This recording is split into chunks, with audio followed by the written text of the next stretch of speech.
Syukur jazilan Anda masih bersama kami di Hasanah Islam Motor TV, masih bersama saya Hamal Kafi dan juga Profesor Nazaruddin Umar dari Masjid Al-Ikhlas Pantai Indah Kapuk. Kita sama-sama belajar untuk meningkatkan hasanah keislaman kita, khususnya terkait dengan ibadah di bulan suci Ramadan yang menggembleng atau memberikan sarana pembelajaran untuk kita menggembleng akhlak kita sebagai muslim yang lebih baik lagi.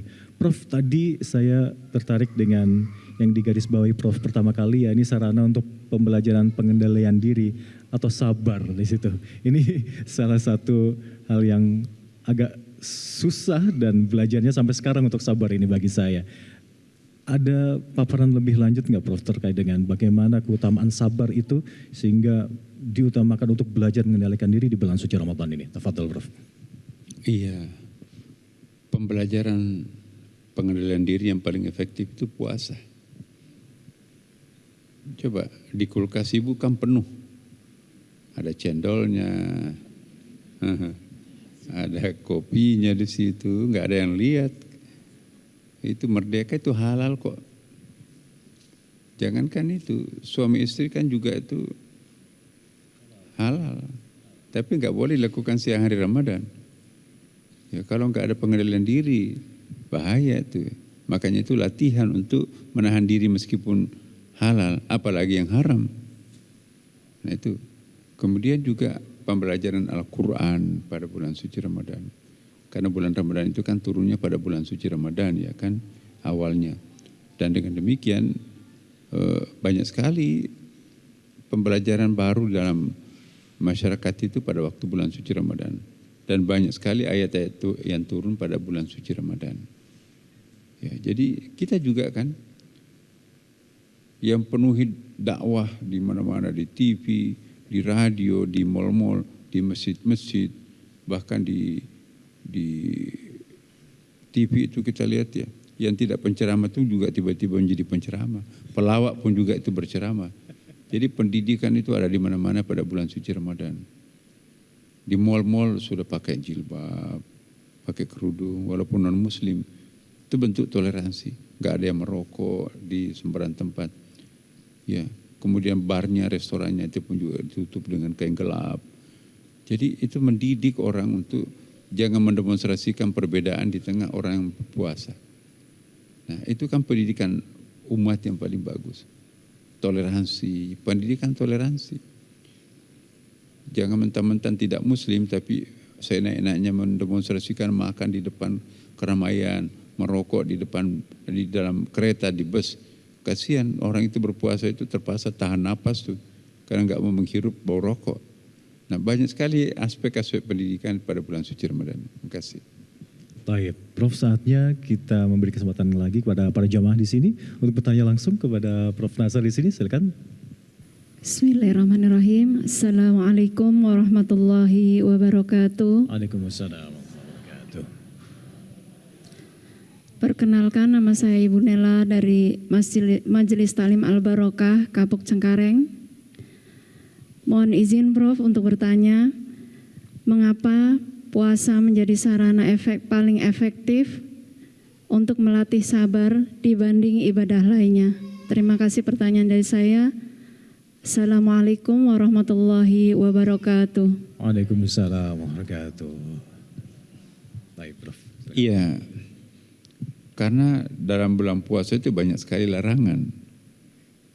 Larangan itu kan kalau orang nggak punya kesabaran itu nggak betah itu. Apa-apa yang dilarang pada siang hari Ramadan, dilarang berhubungan suami istri walaupun itu halal, dilarang makan minum walaupun itu tidak haram ya. Kemudian juga tidak boleh membicarakan aib saudaranya sendiri ya. Nggak usah, kalau Rasulullah masih hidup, jangan-jangan Rasulullah, hai umatku, selama bulan suci Ramadan jangan pegang handphone dulu, pegang mushaf Al-Quran. Tapi kan kita bisa ngaji pakai handphone, tapi handphonenya kan keluar masuk di toilet. Karena kalau mau taruh di luar toilet dicuri orang. Tapi kalau mushaf nggak pernah masuk di toilet ya kan. Jadi mana lebih berkah, baca Quran melalui handphone atau baca Quran melalui mushaf? La yamassuhu illa mutahharun, jangan menyentuh sebelum bersih. Jadi ini barang suci. jadi lebih berkah. Nah, jadi itulah kenapa disebut pendidikan kesabaran pada bulan suci Ramadan, karena di bulan Ramadan banyak sekali larangan-larangan yang tidak bisa dilakukan bagi orang yang berpuasa. Tolok ukur berhasilannya tuh seperti apa Prof bagi seorang muslim yang lulus ujian kesabaran di bulan Ramadan ini Prof? Pertama kita bisa menilai diri sendiri, ada nggak perubahan? Kalau masih lancar-lancar aja melakukan dosa, padahal sudah lewat Ramadan, berarti kita nggak dapat apa-apa dalam Ramadan. Kamin saimin laisa lahu jazaa illa ju'i wal atash. Betapa banyak orang yang sudah berpuasa Ramadan, tapi tidak ada yang diperoleh kecuali lapar dan dahaga. Kenapa? Perilakunya nggak ada yang berubah.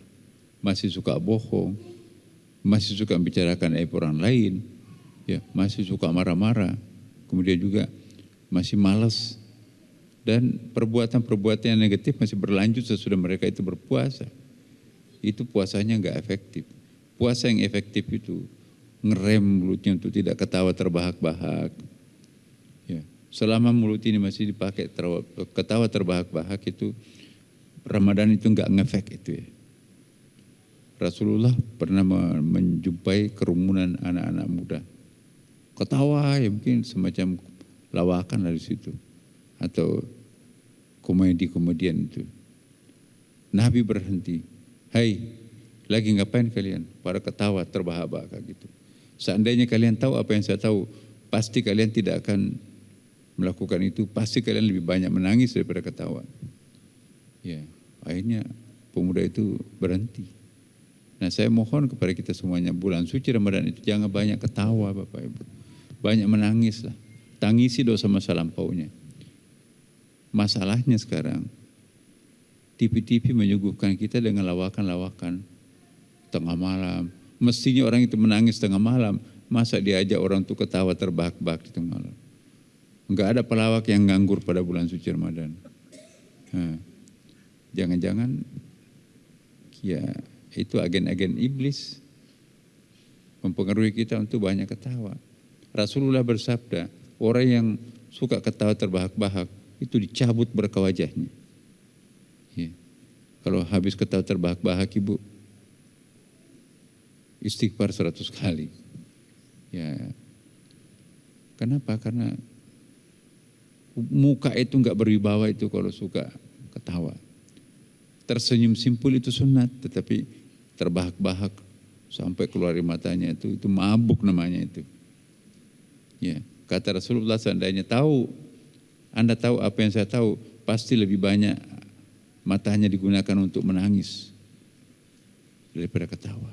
Nah, itulah Bapak Ibu sekalian. Jadi saya mohon betul, mari kita menjadikan bulan Ramadan ini sebagai bulan pembelajaran, bulan untuk berubah.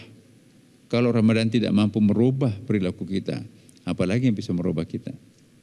Berarti memang kita itu mungkin calon penghuni neraka itu.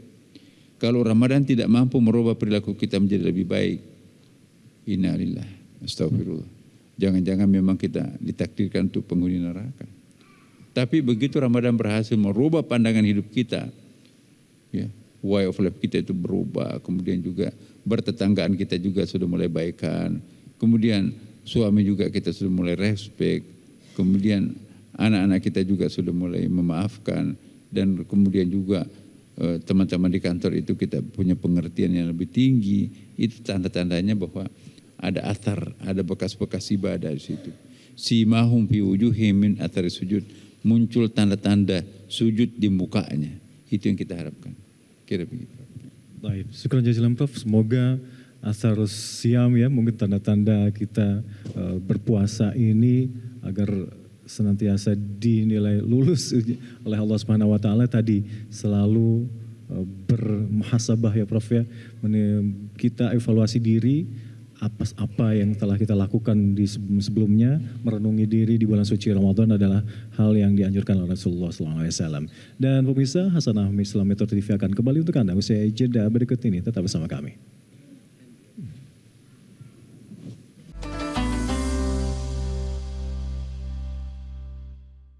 Jelajahi cara baru mendapatkan informasi. Download Metro TV Extend sekarang.